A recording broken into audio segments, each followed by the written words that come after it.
We'd like to start the Woodland Park Planning Commission's regular meeting agenda for September 26, 2013. If you would, Sally, begin with the call of order.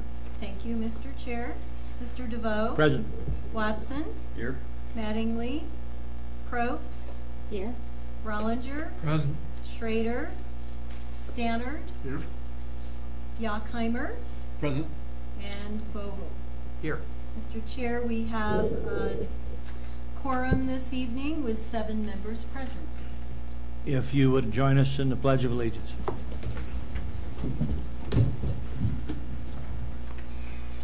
I pledge allegiance to the flag of the United States of America and to the republic for which it stands, one nation, under God, indivisible, with liberty and justice for all.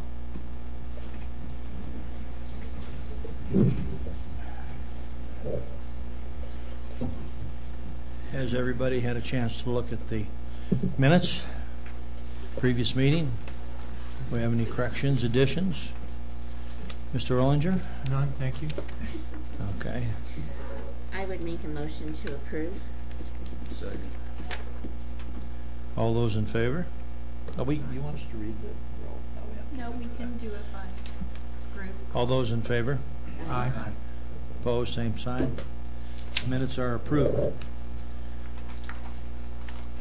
Item 4 on the agenda is request and/or public hearings. So we're reading in the record case sub 13-003, L. Clifford Edition, filing number 2. Request for the city's review and approval of a minor subdivision final plat titled L. Clifford Edition, filing 2, for a tract of land located in the northwest 1/4 of Section 24, Township 12 South, Range 69 west of the 6th primary meridian in the city of Woodland Park, Delaware County, Colorado, consisting of 7.22 acres. More specifically, this is a replat of Lot 1, L. Clifford Edition, west of Highway 67, and located between south of Spruce Haven Drive and north of unimproved Midland Ave right-of-way. Mrs. Parnell. Thank you, Chair.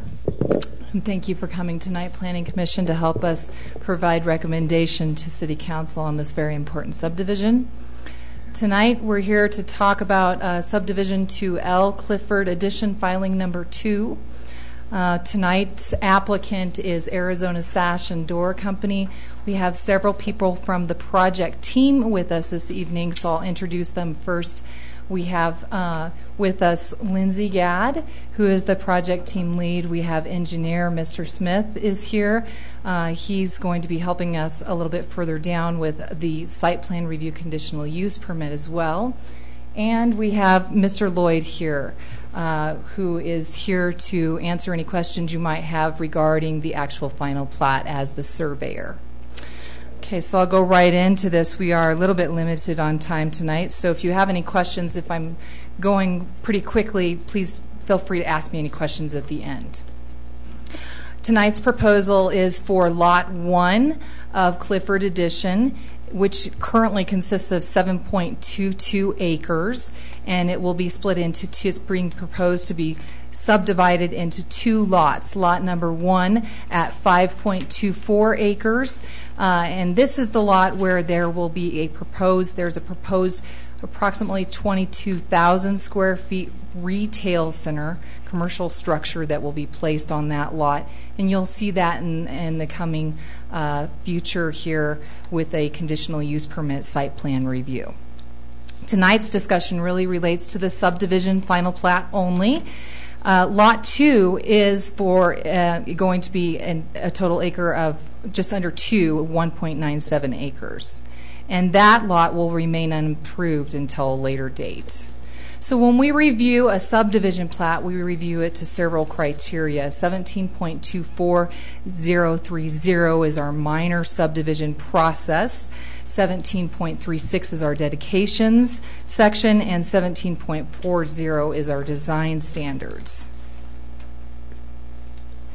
This next This next slide that I have here is of our zoning map, and I don't want to linger too much on this because it relates really a little bit more to the site plan review conditional use permit, but it is up here to show you that the Lot 1 here is service commercial zoned and compatible to the structure that will be going in there in the future for retail use off of a highway access that has higher traffic volumes.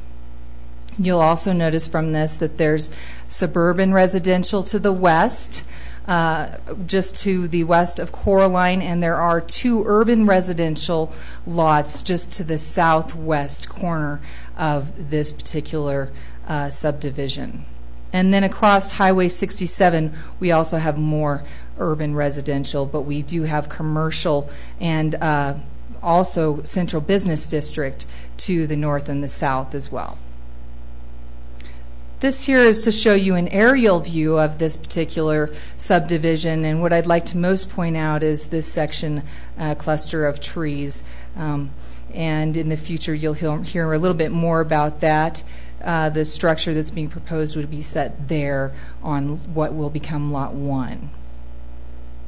And Lot 2 would be this area here, unimproved and remain unimproved. And then also showing on this, you can see that it has frontage to 4 rights-of-way. We have frontage to Highway 67, Spruce Haven Drive to the north, and Coraline to the west, and then unimproved Midland Avenue, which will remain unimproved to the south. This is the existing subdivision of L. Clifford Addition, Lot 1. And you can see the whole outline of that particular lot. And this is the only lot that's going to be subdivided, of course. And then this is a final plat showing you the subdivision of those into the 2 lots. Again, Lot 1 would be approximately 5.24 acres out of this total 7.22 acres that it is now. And then Lot 2 to the south would end up being 1.97 acres. Going back to the code that we analyze this to, we did find that it complies to all the subdivision regulations. There's one that I'll discuss briefly on the next slide related to easements that we're setting as a condition for recording the Mylar. But it does meet the frontage to all 4 roads. It has frontage and access will actually end up being right off of Spruce Haven Drive to the north. And the land is suitable topographically to subdivide. Unimproved Midland Avenue would remain unimproved. And a drainage report will be done and coordinated, completed by the city engineer, reviewed by the city engineer as part of the conditional use permit site plan review process that will be in the future. And lot dimensions do comply to the minimum standards for the zoning district as well. Couple of easements that are going to be added to what I showed you a little bit earlier, and actually I just looked at Mr. Lloyd's revision just a couple minutes ago, and these are now included. And we do have a condition set for these, but they're already included in the next draft. So we are asking that we have a 20-foot public utility easement along the east side here. They did have 15-foot here for a utility easement, but it turns out, based on the review from our utilities director, that we are going to need to extend the water line through the end of Lot 1, and so we're asking for an additional 5 feet, and that has been added. And then also standard, adding the perimeter 10-foot utility easements. So those were conditioned to add, and as I said, have already been draft added. And as you'll see, it's a condition of the approval. So we are recommending approval of the subdivision of L. Clifford Addition Lot 1, and I'll read this verbatim because it includes our conditions. And it is 2 conditions. Prior to the City of Woodland Park recording the Mylar for this minor subdivision final plat, the applicant shall submit the following information. All necessary utility easements shall be provided to meet the needs of IREA and the City of Woodland Park, or any other easement needs that might come to light during site plan review, which is coming in the future. as necessary to the development of the proposed retail structure. The L. Clifford Edition Filing Number 2 subdivision plat needs to be signed, dated, and affixed with a seal by the surveyor after approval by City Council and submitted as a Mylar for signature and recording as well. So are there any questions that I might answer?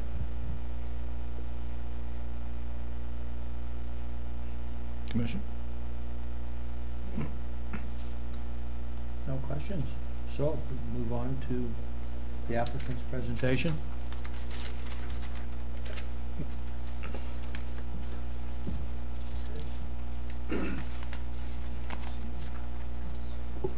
Good evening, planning commissioners and staff. I think Lisa did a great job of covering. Can we go back to? Yeah. Lisa did a great job of going through all of the items. I guess for the record, I'm Eric Smith. I'm with Matrix Design Group. Our office is at 2435 Research Parkway, Suite 300 in Colorado Springs, Colorado. I'm here tonight on behalf of Hicks Snedeker Companies, which is the group that is bringing forward the applicant to request a subdivision. We're not here tonight to discuss the pending conditional use permit that will be forthcoming as it relates to the actual site plan, and that will be forthcoming hopefully in the next month or so. We're working with staff on that. One item that I would like to maybe suggest this evening that you consider as it relates to the 10-foot utility easements that IREA has requested. We're fine with those. But the 20-foot easement that's on the east side of the drawing, located here, I've not had a chance to talk with Kip Wiley yet, the utilities director. We are working on extending a water line. We actually have a little bit different alignment. And I understand what his goals and objectives are, which is to bring a water line that basically goes from this location over to a water line that currently exists in Midland Road. We are looking at bringing it down the side and actually behind the property. So rather than make that a condition of approval, maybe I might suggest that you consider some language that says that we will work, that a condition of approval will be to extend that water line across the property and provide the city the necessary 20-foot easement to do so, but allow us some flexibility that we could work with the city and identify that here over the next few weeks as we get our site plan moving through the process and I get a chance to work with Kip Wiley on that. The reason for that is we have our water and sewer services at the back of the building. It also relates to where fire hydrants are, fire department connections for sprinkler systems and the like. So with that, Kevin Lloyd is here tonight. He can answer any of the technical questions as it relates to the subdivision. But if you have any other questions, we'd be happy to try to answer those. Commission? Anybody have any questions?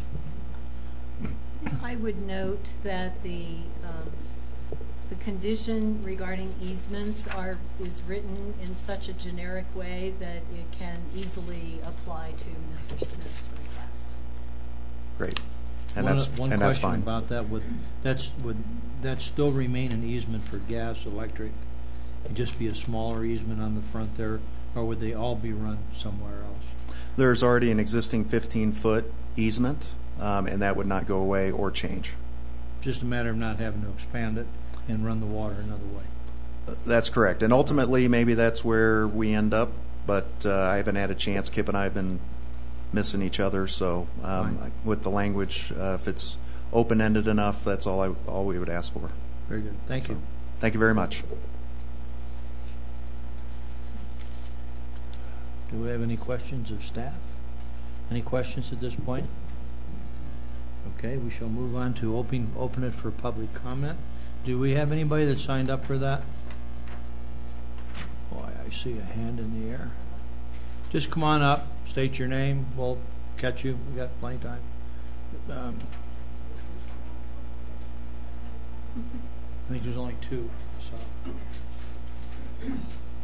thank you.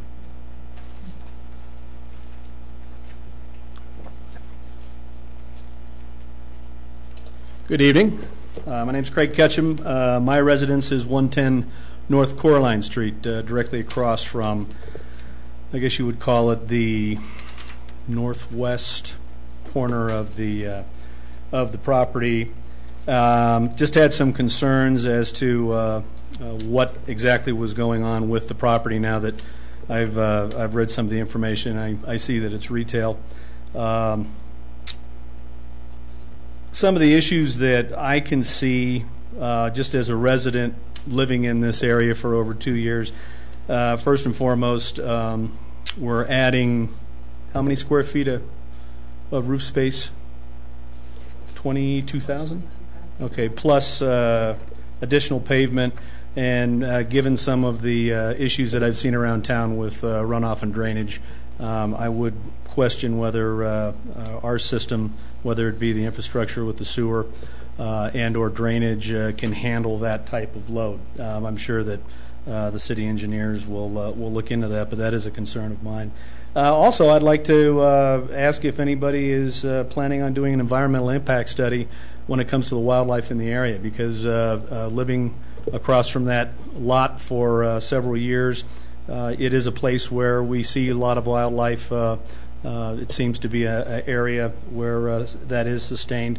We also use it for recreation as well, and so I'd ask that that be considered, given the fact that we are going to be taking a substantial portion of the natural vegetation off of the lot. The only other concerns I have is that if the infrastructure needs to be boosted to handle this type of facility, and the cost is involved to do that, who's going to pay for that? Is that the developer's responsibility, or is that the taxpayers? I certainly wouldn't want to have to pay out of my pocket to put a retail space in across the street from my residence.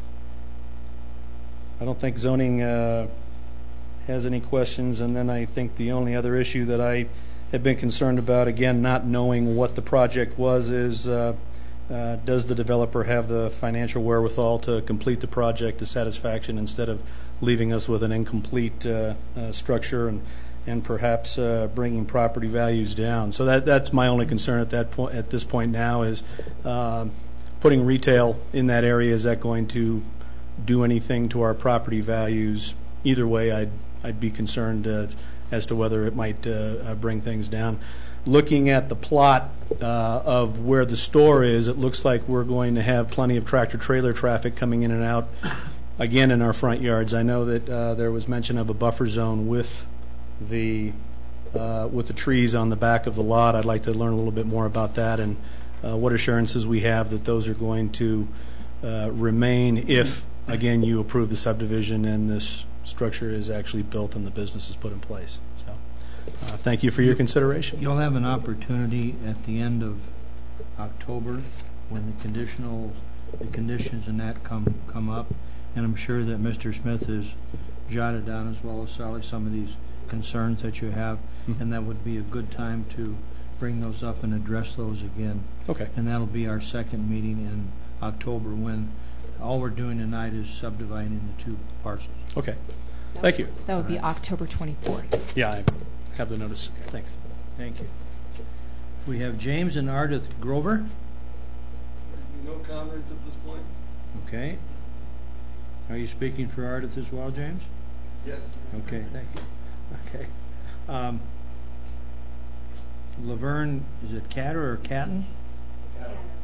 Anything you'd like? Okay. David? Cutter? Catter? Same way? Yes. Anybody else that didn't sign up that would like to speak? Come on up. We just need your name and address. Okay. Sorry, I didn't realize there was a sign-up sheet. Never been here before. So, okay. And I realize that this is just the dividing of the property. However, I still... Oh, Laura Pogue. My physical address is on Montana Vista. However, I own the house on 924 Spruce Haven Drive, and currently I'm renting it out.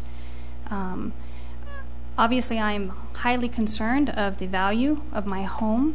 I do not want to be a landlord forever. With the way the homes have gone down due to the economy, I have had to rent my home. I would like to sell it eventually. So I want my property value to rise, not lower. I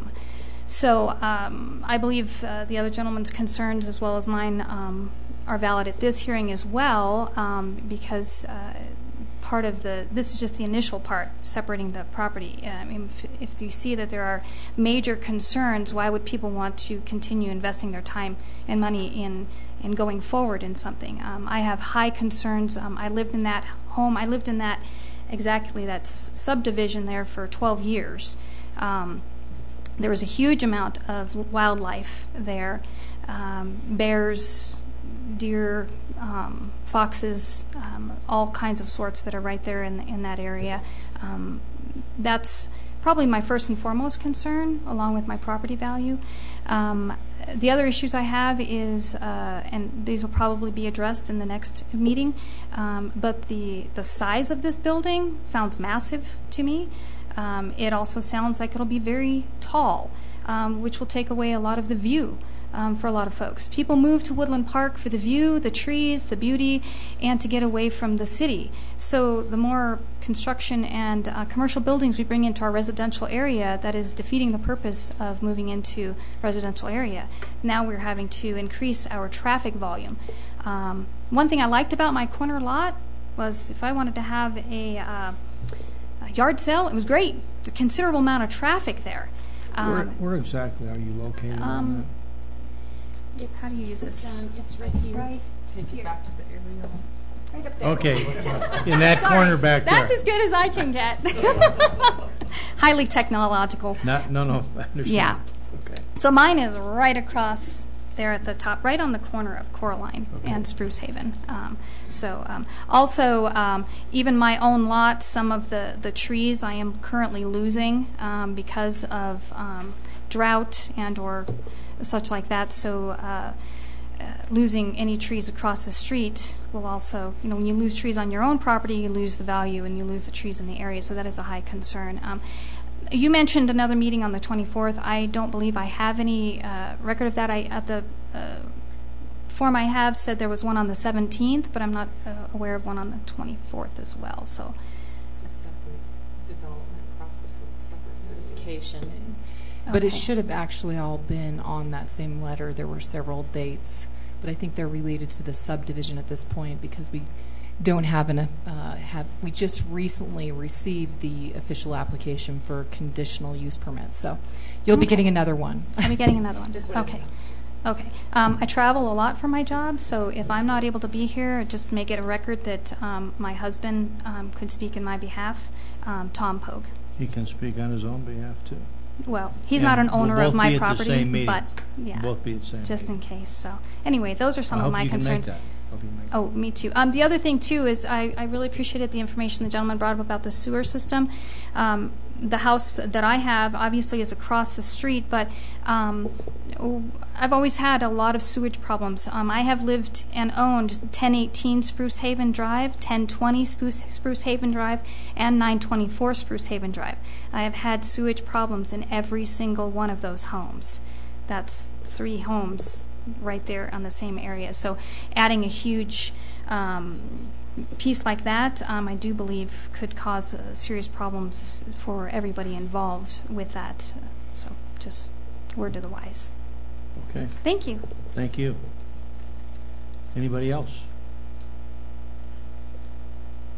Seeing no one else, we shall close the public comment period. Rebuttal from the applicant. I see a no. Planning Commission asked any final questions? Anybody got anything else? Okay. Sally, the history of the zoning for this property, it's always been service commercial or nearly always? For how many years? This has been zoned commercial in a commercial zone, whether it be service commercial or community commercial, for nearly the last 35 years. I think it goes back to 79, somewhere in there. That should be in the packet too, under the background. Okay, thank you. I do have one question. I know that we're just discussing lots 1 and 2, but what are 3 and 2, lot 3 going to be? There is no lot 3 associated with this. That's the previous plat. Okay. Yeah.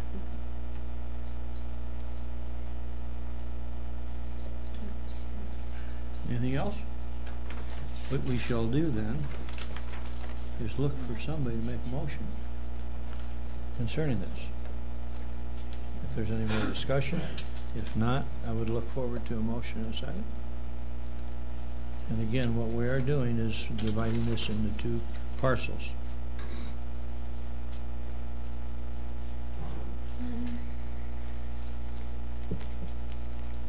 Okay, I move that we approve the final plat to subdivide the existing lot under reception 537665 of the Clifford Addition subdivision, and with the conditions mentioned in the staff report. Along with the possible change in the. Yeah, I think that's included. Okay. All right. We have a second? Mr. Rollinger seconded that. The question then? DeVoe, Yes. Watson, Yes. Probst, Yes. Rollinger, Aye. Stannard, Yes. Yoxheimer, Yes. and Vogel. Yes.